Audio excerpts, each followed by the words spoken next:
Muito bem, vamos fazer um comentário agora importante a respeito de um ponto importante também no estudo da mudança de estado físico das substâncias, tá? Nós falamos do ponto triplo, que é aquele ponto onde coexistem os três estados, as três fases, né? Os três estados físicos, sólido, líquido e vapor. Mas agora eu quero comentar rapidamente a respeito do ponto crítico. E esse ponto tem a ver justamente com a distinção entre estado de gás, gasoso, e o estado de vapor. Qual que é a ideia aqui? Então vamos observar essa região inferior toda aqui, né, que corresponde à região na qual a nossa substância estará no estado de vapor. Tá? Toda essa região aqui, qualquer conjunto de pressão e temperatura, qualquer par pressão e temperatura que represente um ponto nesta região, vai representar a substância no estado de vapor. E qual que é a ideia? A ideia é a seguinte: imagine que você esteja com uma substância no ponto, por exemplo, neste ponto aqui, ó. A condição, o estado dessa substância é exatamente esse aqui, tá? Então, se você quiser tirar essa substância do estado de vapor e fazer com que ele passe para o estado líquido, vou desenhar esse ponto um pouquinho mais acima, só para facilitar a enxergar o comportamento. Tá? Então, ó, suponha que ele está nesse estado que eu estou chamando de, sei lá, E1. Tá? Então, o nosso gás está aqui no estado E1. Se você quiser fazer essa substância sair do estado de vapor e passar para o estado líquido, você tem algumas possibilidades. Ou você pode fazer isso reduzindo a sua temperatura, diminuindo a sua temperatura, que quando você mantém a pressão constante e diminui a sua temperatura, o que vai acontecer? Como se a substância estivesse caminhando em cima dessa linha reta até cruzar a fronteira. Cruzou a fronteira de vaporização, pronto, ele já está numa condição de estado líquido. Essa é uma possibilidade.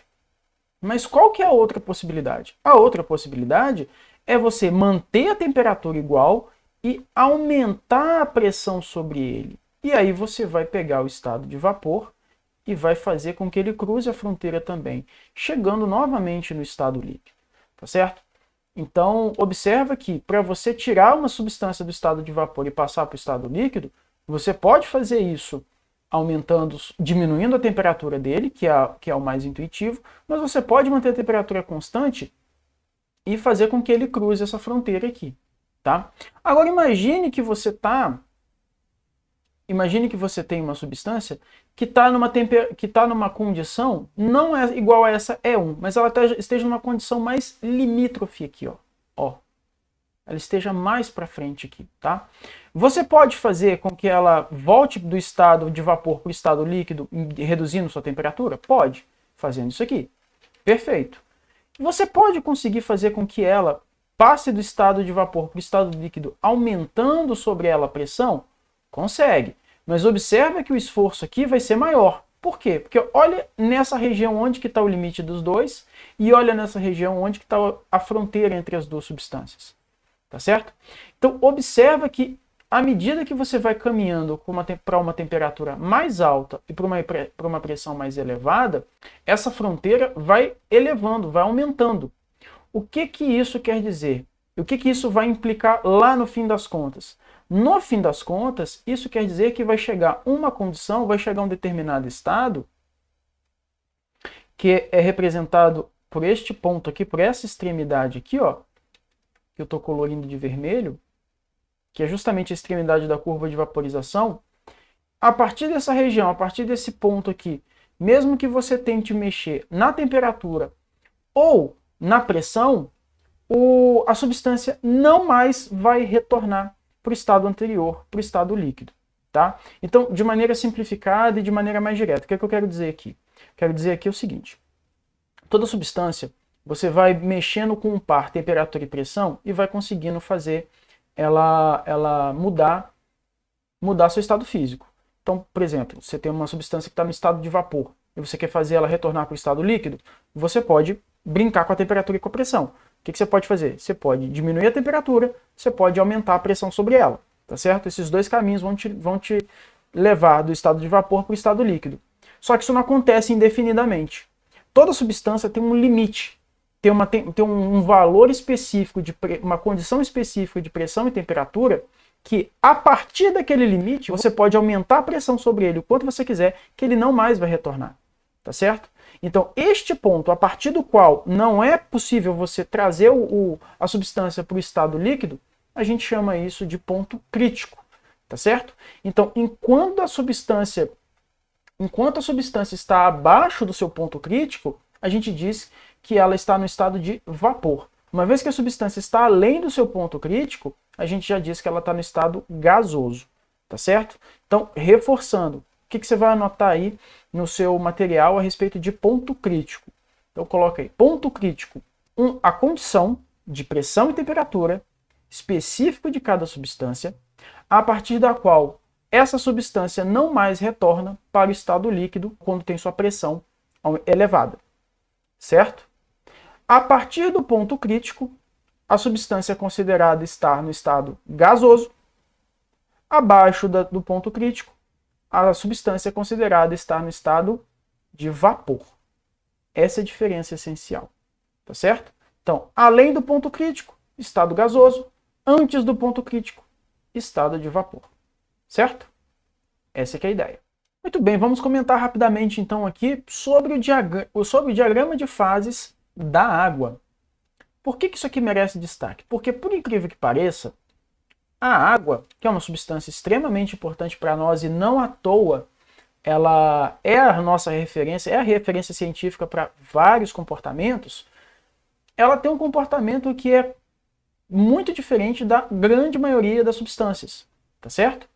E o comportamento está representado neste diagrama ilustrado à direita aqui. Como eu falei para vocês, aqui temos dois diagramas, né? O diagrama da esquerda e o diagrama da direita. O diagrama da esquerda, ele parece aquele, aspas, tá? Um garfo ou um Y muito deitado aqui, tá? Muito acentuado, onde a gente tem bem definido, bem claramente aqui, né?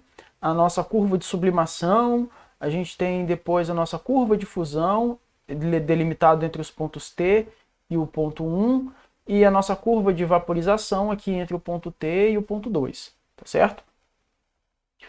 Só que a gente nota uma inclinação para o lado direito, né? Como se fosse uma barriga para cima aqui, né? Quando a gente olha o diagrama da água, observa, a partir do ponto tríplice, né? A nossa curva de sublimação tem uma inclinação semelhante, não há grandes diferenças aqui. Do ponto tríplice para a nossa curva de vaporização, ela é acentuada, não tanto quanto na substância normal, mas, enfim, ela é acentuada, então se assemelha, mas a principal diferença está aqui, ó. A principal diferença está nessa curva aqui, ó, está nesse eixo aqui, ó, nessa fronteira, nessa curva de fusão, ó. Olha só como é que a curva de fusão da água é como se ela, entre aspas, andasse para trás, é como se ela fizesse um garfo para trás aqui, né? Eu acho que, na verdade, esse diagrama aqui tem mais uma cara de Y, né? Esse diagrama aqui parece mais um Y, né? Esse aqui parece um Y meio deitado, né? É um negócio mais ou menos assim, muito... É um negócio mais ou menos assim, é como se fosse um garfinho deitado, alguma coisa assim, né? Esse aqui não, esse aqui parece mais um Y mesmo. Bom, Y, graveto, garfo, enfim, aí é com você, fica à vontade, você pode achar que é parecido com isso. Se não parecer nada com nada disso, fala aí em que você está achando parecido, tá? É bom que de repente pode criar uma imagem mental mais interessante. Muito bem, mas essa curva aqui, que é a curva de fusão, né? Vamos marcar ela aqui, ó. Isso aqui é a curva. Essa é a curva de fusão. A nossa curva de fusão da água é que ela é muito acentuada, ela faz praticamente uma curva ao contrário. E que consequência que isso daqui traz para a água e para a sua mudança de estado físico? Lembra que eu perguntei se dava para derreter gelo sem esquentar ele? Pois é, a resposta é sim. E você pode se perguntar, tá, mas como é que eu faço isso? A resposta, né, a justificativa você encontra nesse diagrama, e a resposta é aumentando sobre ele a pressão. Então, como que isso acontece? Então, como que isso aconteceria? Vamos pensar aqui na seguinte situação. Se eu quero derreter o gelo, eu quero tirar ele do estado sólido, tá certo? E transportar ele, vou representar aqui, ó, Quero tirar ele do estado sólido, representado por este pontinho, e quero transportar ele para a fase líquida. Veja que a minha curva de fusão está representando a fronteira. Então eu tenho que mexer com a pressão ou com a temperatura de forma a fazer com que ele vença essa fronteira aqui. Tá? O pensamento mais intuitivo, a forma mais simples de você fazer isso é esquentando o cubo de gelo, claro. Porque quando você esquenta o gelo, ó, lembra que a temperatura está no eixo horizontal. Quando você esquenta o gelo, ele vence a fronteira, saindo desse estado, entre aspas, caminhando nessa linha e chegando aqui, ó, na linha, na condição de fase líquida, tá? Mas e se eu quiser fazer isso sem mexer na temperatura? Aí eu preciso aumentar a pressão. Como é que eu consigo fazer isso aumentando a pressão? Eu vou representar o ponto um pouquinho mais para cá, só para ficar fácil a visualização, tá? Então imagina que aqui está o meu ponto de interesse, tá? Essa é a condição inicial do meu cubo de gelo. E eu quero derreter esse cubo de gelo. O que eu preciso fazer com ele sem ser esquentar? Eu preciso aumentar sobre ele a pressão. Quando eu aumento a pressão sobre ele, é como se ele estivesse caminhando nessa linha reta. Ó, veja, aqui ó, no eixo vertical temos a pressão aumentando, ó, de 1, 2, 3, 4, 5... Aqui ele representou 8, né? Então 1, 2, 3, 4, 5... Vai chegar um momento que ele vai cruzar a fronteira da curva de fusão. Simplesmente por causa do aumento de pressão sobre ele. E aí ele consegue passar do estado sólido, da fase sólida, e pular para a fase líquida, aumentando sobre ele a pressão. Tá? Você pode se perguntar assim, tá, mas no mundo real, onde que isso acontece? A primeira aplicação que eu consigo imaginar, mais intuitiva, é quando você tem, por exemplo, o patins de gelo. Tá? A ideia da lâmina do patins de gelo ela é uma superfície muito fina e que exerce uma grande pressão sobre o gelo. Então você tem o gelo no estado sólido e quando a pessoa está patinando, né, o patinador está passando com o gelo por ali, está passando com patins em cima daquela posição, ele momentaneamente ele consegue derreter aquela porção que está em contato junto com a lâmina, tá certo? E isso facilita o movimento do patins. Inclusive, se você tiver a oportunidade de ver imagens em closes assim, né, de patinação no gelo e tudo mais, você consegue ver exatamente o patins riscando o gelo. A ideia dele riscar o gelo é justamente provocar esse tipo de fenômeno, esse tipo de evento, tá certo? Então, essa é uma consequência desse diagrama esquisitão aqui da água, tá certo? Aí você pode se perguntar assim, tá, mas eu conseguiria fazer isso com uma outra substância? Sei lá, ferro, chumbo, dá para fazer a mesma coisa? Não, não dá. Por quê? Olha a cara do diagrama das outras substâncias, tá? Lembrando, isso aqui é um diagrama genérico, tá, gente? Não é exatamente igual não, mas o comportamento é que é o mesmo. Note que se eu escolher um ponto aqui, ó, qualquer ponto na realidade que esteja dentro da fase sólida, eu nunca vou conseguir cruzar a fronteira da curva de fusão, que é essa curva aqui, ó. Curva de fusão. Eu nunca vou conseguir fazer esse ponto, uma substância que esteja em algum desses pontos aqui, cruzar essa fronteira sem ser mexendo na temperatura. Em todas as possibilidades, ou em qualquer caminho que eu escolha, eu sempre estou mexendo na temperatura. Por quê? Porque se eu mexer na pressão, olha só onde eles vão parar. Eles sempre vão parar. Eles sempre vão continuar no estado sólido. Eu nunca consigo vencer essa fronteira mexendo apenas na pressão. Enquanto no caso da água eu consigo. Tá certo? Ainda pensando no caso da água, vale a pena citar mais um outro exemplo que tem a ver com as duas outras perguntas que eu coloquei na abertura, né? Se dá para você esquentar a água, manter a água no estado líquido por mais de 100 graus Celsius, é possível fazer isso? E a resposta é sim, é possível. E como que você consegue fazer isso? Você vai justamente mexer na pressão da água. Você vai mexer no valor da pressão sobre a água que você está trabalhando. Então, imagine, por exemplo, que a gente tem uma amostra de água que esteja numa região aqui da fase líquida, tá certo? Eu já estou considerando uma pressão bem alta aqui, né? Vou pegar uma pressão mais baixa, né? Uma pressão aqui na linha do 1 atm, né? Então, ó, fazendo aqui, ó, vamos considerar a água com aproximadamente 1 atm de pressão, então ela quer dizer que o estado dela vai estar mais ou menos aqui. Então o que vai acontecer com a minha amostra de água que está nesse estado aqui, ó, que eu estou chamando de estado A, tá? O que acontece com essa amostra se eu mantiver a pressão constante e simplesmente esquentar, aumentar a sua temperatura? Bom, se eu aumentar a sua temperatura, o que vai acontecer? Olha só, ele vai rapidamente vencer a fronteira entre a fase líquida e a fase gasosa e vai parar do lado de cá, na fase gasosa. Ou seja, eu fiz a água ferver, eu transformei ela do estado líquido para o estado de vapor. Mas o meu ponto foi, será que eu consigo fazer a água passar da temperatura de fusão mantendo ela no estado líquido? E a resposta é sim. Mas como que eu consigo fazer isso? A água não pode estar nessa pressão baixinha aqui. Eu tenho que aumentar a pressão sobre ela. Então, por exemplo, se eu pego a água na mesma temperatura inicial que ela estava antes, desse estado A, mas com uma pressão um pouco mais elevada, digamos aqui, ó, vou chamar isso aqui de B, tá? Olha a pressão do ponto B aqui, ó.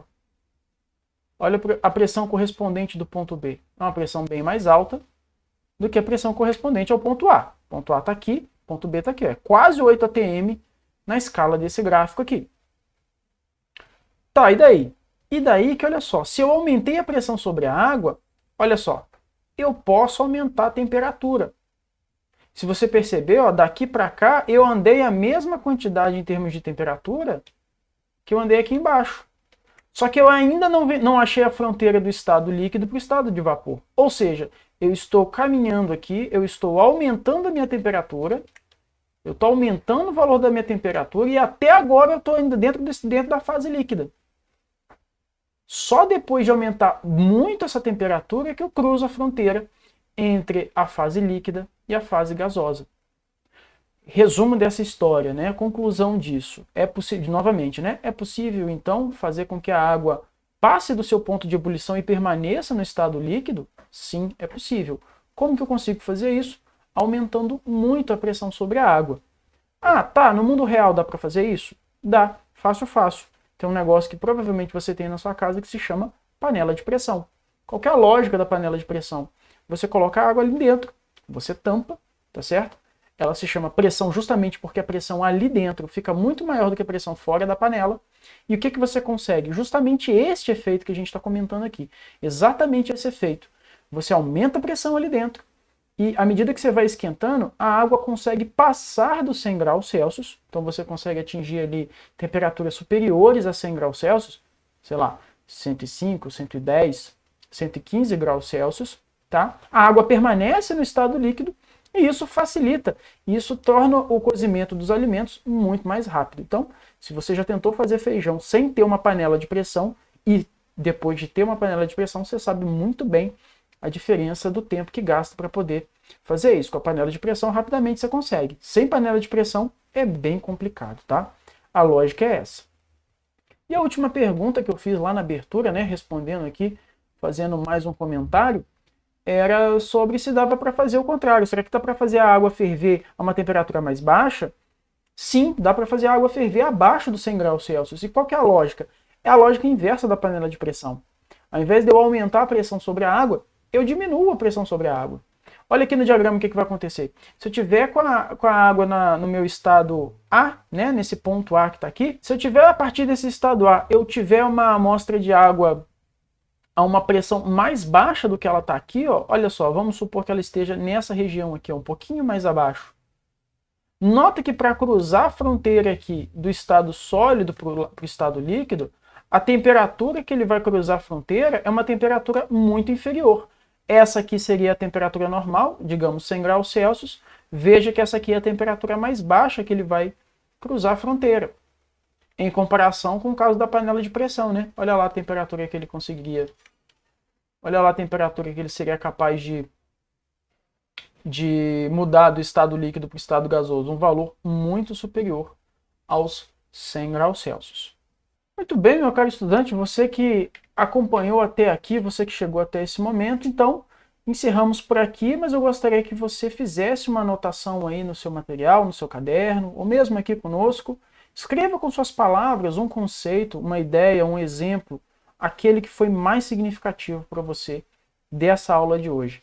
Não deixe de fazer, escreva, nem que não seja aqui, que seja no seu caderno, no seu material de estudos. Escreva agora em 2, 3 frases, tá? Isso vai te ajudar bastante a fixar aquilo que a gente viu hoje. Beleza? Então é isso, eu espero ter ajudado. Um forte abraço e cuide-se bem.